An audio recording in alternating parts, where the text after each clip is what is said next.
Estás bom? Eu estava à espera que saísse eventualmente dali. Sou canhoto e então funciono do lado Eu esquerdo. também sou. Bem-vindo.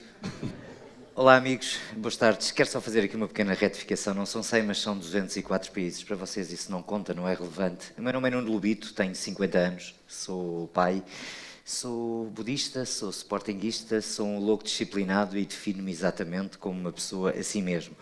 A comunicação faz parte dos meus caminhos e pelos meus 30 anos do mundo estou aqui. Estou aqui a partilhar um pouco convosco sobre viagens e, no fundo, sobre aquilo que me mexe na alma, que é o mundo. Aquele mundo que nós devemos aprender e devemos ter mundo. Ao contrário dos outros oradores, eu não quero estar aqui a dar-vos cabo da cabeça, porque vocês já estão aqui há 2 horas. Portanto, quero que isto seja um intercâmbio. Não sei se já foi feito, não sei se é possível fazer, mas eu vou fazê-lo. Já fiz algumas TEDx nos Açores, em Lisboa, e queria fazê-lo. Não venho aqui também falar sobre mim, venho um pouco falar sobre aquilo que eu fiz, que há uma grande diferença entre aquilo que eu fiz e aquilo que eu sou.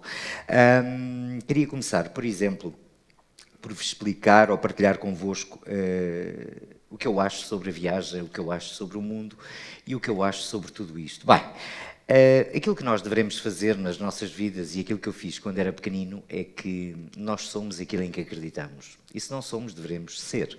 Porque nós, quando somos aquilo em que acreditamos, traçamos um caminho, criamos objetivos e, step by step, atingimos o nosso ponto final. Foi isso que eu fiz quando tinha 17 anos. Resolvi viajar e no dia 11 do 11 do 11 terminei todos os países do mundo. Portanto, tenho um certo orgulho de poder ter feito isso. Primeiro porque sou português, adoro Portugal. E depois porque atingi os meus enormes objetivos em conseguir estar em todos os países. Não é tarefa fácil, mas está feito. Hoje em dia, aquilo que eu faço, basicamente, é tertúlias, palestras e, no fundo, linhas motivacionais, além de workshops de fotografia, documentários e também já fiz perto de 700 programas de televisão sobre viagens. Ora bem, não vou jogar nenhuma bola, mas quem é a pessoa mais nova aqui? Contigo. Vou mesmo contigo. Acabaste de chegar, foste o último. É mesmo contigo. Não tenhas vergonha. Diz-me uma coisa. Qual é o teu nome? Vasco. Diz-me uma coisa, Vasco. Qual é, assim, o país que tu gostarias de visitar? Não perguntes à tua mãe nem ao teu pai. Diz-me lá, aquele país, diz? Polónia, muito bem. E tens a ideia o que é que irias encontrar na Polónia? Olha, a minha opinião e aquilo que eu te posso dizer, existe 2 cidades que são fortíssimas, uma é Varsóvia, outra é Krakow. Para que possas perceber, é uma Lisboa e Coimbra. Krakow é uma cidade sul, uma cidade com uma linha diferente, mais ligada aos estudantes, mas Varsóvia já é um bocadinho mais quadrada, se assim eu posso dizer. Portanto, quando estiveres na Polónia, foge um bocadinho de Varsóvia e vai até Krakow. Porque Krakow vais-te sentir muito mais dentro daquele espírito estudantil de Coimbra e até de Braga. Não te esqueças, Vasco, não é? Quando tiveres 18 anos, depois cravas aos teus pais o Interrail para fazeres essa viagem. Não te esqueças, Krakow, está bem? Seguidamente, deixem-me falar um pouco sobre a minha experiência na Amazónia.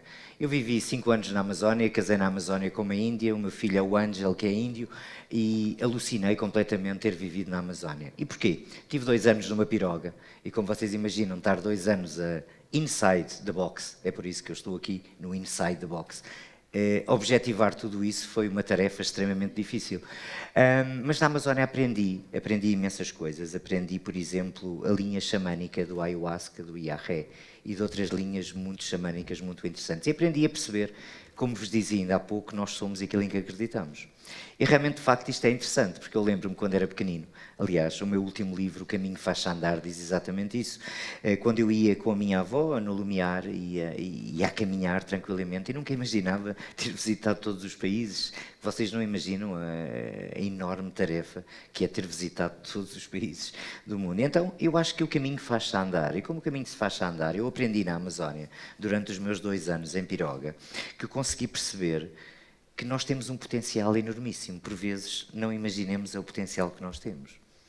E isto não tem a ver com a Amazónia, mas também, eu como vos disse, sou budista e uma das minhas linhas de budismo é Hinayana, e a linha onde eu aprendi mais foi em Vipassana. O que é a linha Vipassana? Para que vocês percebam, é uma linha de introspeção, onde nós estamos durante semanas, sem falar numa de introspeção. Ou seja, aquilo que eu vos recomendo, sempre que queiram fazer uma viagem, aquilo que vos recomendo até na vossa vida profissional, é que façam uma introspeção daquilo que querem e nunca se esqueçam de uma coisa. O importante é sabermos aquilo que queremos. O que não queremos, à partida, é fácil. Eu já sei o que não quero. Agora, o que quero, todos os dias temos que ir aprendendo.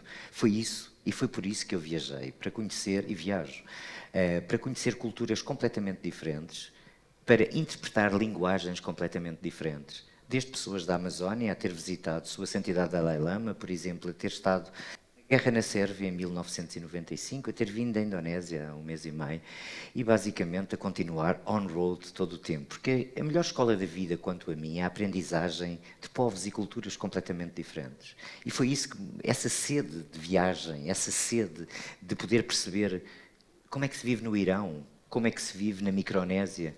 Alguém por aqui sabe qual é o país mais pequenino do mundo, por exemplo? Certamente vão aprender alguma coisa comigo hoje. Qual é o país mais pequenino do mundo? Alguém tem ideia? O Vaticano é um país, é um Estado. É completamente diferente. O país mais pequeno do mundo, vocês se calhar nem ouviram falar, chama-se Pitcairn Island, tem 47 pessoas, é ao lado da Micronésia e são todos da mesma família. É interessantíssimo. Por acaso, quando estava na Nova Zelândia, fui a Pitcairn, tem chá branco, é um dos chás mais interessantes do mundo. Portanto, aprenderam alguma coisa nova. Pitcairn é um país interessante. Muito bem, vamos à segunda pergunta. Ali naquele cantinho. Salam aleikum. Aleikum salam. É consigo. Allah Akbar. And mashallah. Siga, chute. Diga-me. Diga-me você o que é que quer que eu lhe diga. Sem ser ilusionista. Quer que falar em que país, em que continente, o que é que quer falar? Dou-lhe essa oportunidade para partilhar consigo a minha opinião. Ok. É o meu país preferido. Porquê é que eu gosto da Indonésia? Porque tem uma multicultura hinduísta, budista e ao mesmo tempo também muçulmana. Gosto da Indonésia porque o turismo na Indonésia é um turismo barato, preço-qualidade. Se nós olharmos, por exemplo, um hostel em Legian, em Bali, pagamos 3 euros.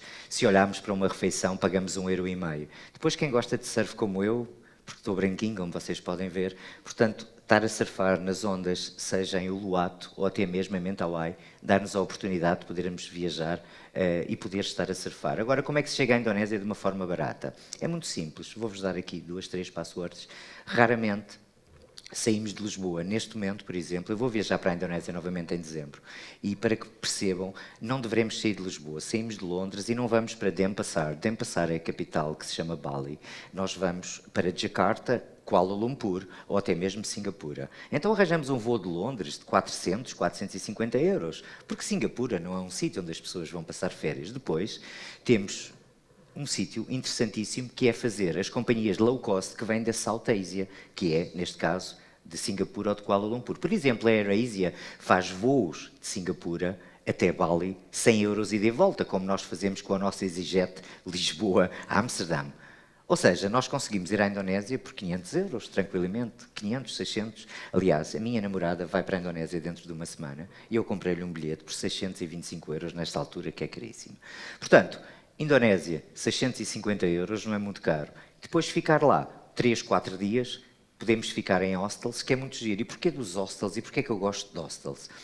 Ora bem, o hostel dá-nos a oportunidade de nós estarmos num quarto com 3 camas ou 2 camas, com inglês, com francês e com belga. Eu acho que viajar é exatamente isso. Vamos lá esquecer as prisões de ouro, as pulseirinhas do não sei de onde, e estarmos ali todos empacotados em Cancún e dizermos, estivemos onde? Estive no México. Mas qual México? Mas que México é que vocês tiveram? Estiveram numa praia, empacotados, com o Sebastião a apanhar a rede.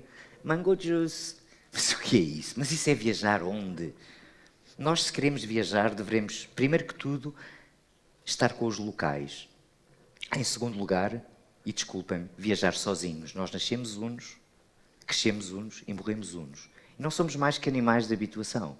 Se vocês pensarem profundamente, somos exatamente isso. Nós habituamos-nos a tudo.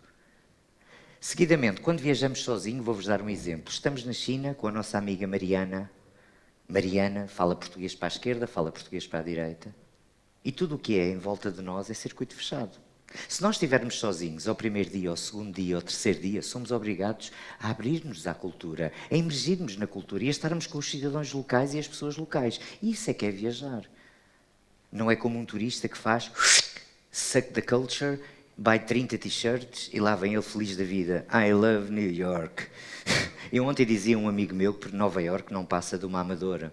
Mas não tenham a mínima dúvida. Se olharmos aquilo na proporção grande, é exatamente isso. Não tenham a mínima dúvida. Agora, vão-me dizer, não, aquilo, pá, Soho, as galerias e tal. Muito bem. Vamos à terceira pergunta e última pergunta, e eu quero fechar isto de outra forma. Vou aqui, deixa-me só apanhar alguém que me pareça. Vou aqui a ti. Diz-me como é que te chamas? Sim. Maria João. Vamos para a África. Uma das viagens que eu fiz mais interessantes, João, para a África foi fazer Lisboa, Nigéria com o meu Jeep. Então eu vou-vos contar uma pequenina história. Eu sou sportinguista e quando o Sporting foi jogar com a Taça de Portugal e com o Campeonato Nacional, eu resolvi sair da Amazónia, vender o Home Shanty Center, que é um centro de energias alternativas, e vir para a Europa. Bem, o Sporting foi à Taça UEFA, perdeu. Foi com o carnito, perdeu. Eu digo assim, e agora, o que é que eu faço? Nada melhor. Agarrei-me no meu Jeep, um Land Rover Discovery que ainda tenho, e fui diretamente até à Nigéria. Digo-vos que foi, em especial, João, a viagem que eu fiz dentro do meu Jeep até à Nigéria, passando pela Mauritânia, e aqui é que eu te vou contar a história, que é lindíssima. Depois avancei pelo Senegal, por a Guiné-Bissau, etc, etc. Mas cheguei à fronteira da Mauritânia e aquilo estava assim um bocadinho complicado. Eu levava uns medicamentos dos Dr. No Board, Médicos Sem Fronteiras, para dar na Guiné-Bissau. E eu tinha uns sacos e tinham-me dito, olha, esta parte que está aqui, isto é para as senhoras, isto é aquelas pílulas e tal, aquilo tudo, vê lá e tal. Está bem, eu cheguei à fronteira e tal, lá vai o Mohamed, o Salam Aleikum, o Habib, o Shukram, essas coisas todas. Eu vim de Marrocos a semana passada, por isso é que ainda estou com este programa. Resumindo e concluindo, eu cheguei e disse, epá, dor de barriga, dizia ele, mal de ventre e tal. E eu disse, olha, meu querido, eu não tenho nada para o vento. Não, são estas. Ele foi mesmo às pilas. Eu estou assim a ouvir algumas 4 ou 5. Eu não imagino o que é que lhe aconteceu. Não imagino, porque ele fritou mesmo, eram mesmo aquelas. Deveria ser tipo imódio. Aquilo realmente não era imódio, mas era assim meio parecido. Portanto, são estas situações que nós encontramos em viagem. Depois, já agora no Senegal, nessa viagem também em África. Aliás, eu vivi 3 anos em Madagascar também. O meu pai diz-me que eu vou falar nisto, parece que estou a falar que vou para o Cacilheiro e vou para Cacilhas, não é? Mas para mim, sinceramente, falar sobre viagens e mundo, além das coisas que eu mais gosto, não é o que eu mais gosto. O que eu gosto é fotografia. Eu sou fotógrafo e é isso que eu amo mesmo, que é a luz. Mas falar sobre viagens é uma coisa muito interessante. João, voltando então ao Senegal, eu cheguei à fronteira do Senegal e comia com o meu Jeep, e o meu Jeep tinha mais de 15 anos e carros com mais de 15 anos não passam, não deixam passar. Ficam para vender, para KC Auto, para Ferro Velho. E eu, muito interessante, levei o carro, já sabia que aquilo me ia acontecer e sabia que às 6 da tarde o Mohamed já estava com o seu dia feito. E eu, Salam, Habib e tal, tudo bem, o Egito não joga nada à bola, o José Mourinho é muito bom e aquilo tudo. Sozinho, um franguinho de aviária, como vocês estão a ver, com 60 quilinhos, os Mohameds ali todos muito tensos e tal. Bem, eu lá passei e vejo um casal de holandeses muito deprimidos, assim com uma carinha, com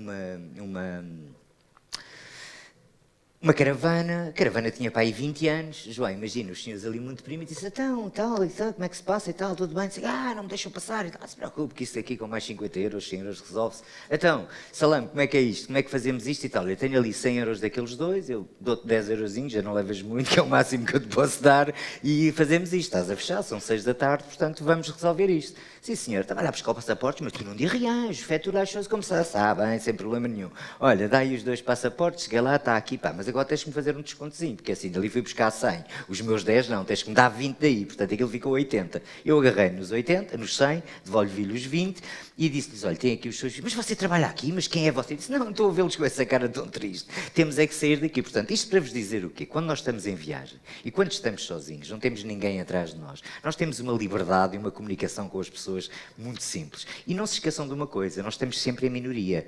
Outra coisa importantíssima, quando me aconteceu no Iraque, as pessoas, quando olham para nós, tiram sempre uma ideia muito estranha de quem somos. Portanto, nunca lhe vamos dar aquilo que eles querem. Se eles nos querem perguntar se o nosso visto está correto, nós falamos do futebol, falamos de arqueologia, falamos de tudo e mais alguma coisa. Eu uma vez cheguei a uma fronteira perto do Afeganistão, em Mashhad, entre o Irão e o Afeganistão, e eles queriam embirrar comigo que não me queriam dar o visto. E então, o que é que eu lhes disse? Epá, olha, tenho aqui, isto no inglês assim, pá, tenho aqui umas gajas muito giras, meu, pus alguns 15 Mohamedes todos ali, porque aquilo é proibido entrar no site. Mas eram umas amigas minhas, não tinha nada, só que não estavam todas tapadas, como vocês imaginam. Pronto, eles ficaram ali, e eu disse, não, agora já chega, não, agora quero o visto. Não, queres mais 10? Então vá, mais 10.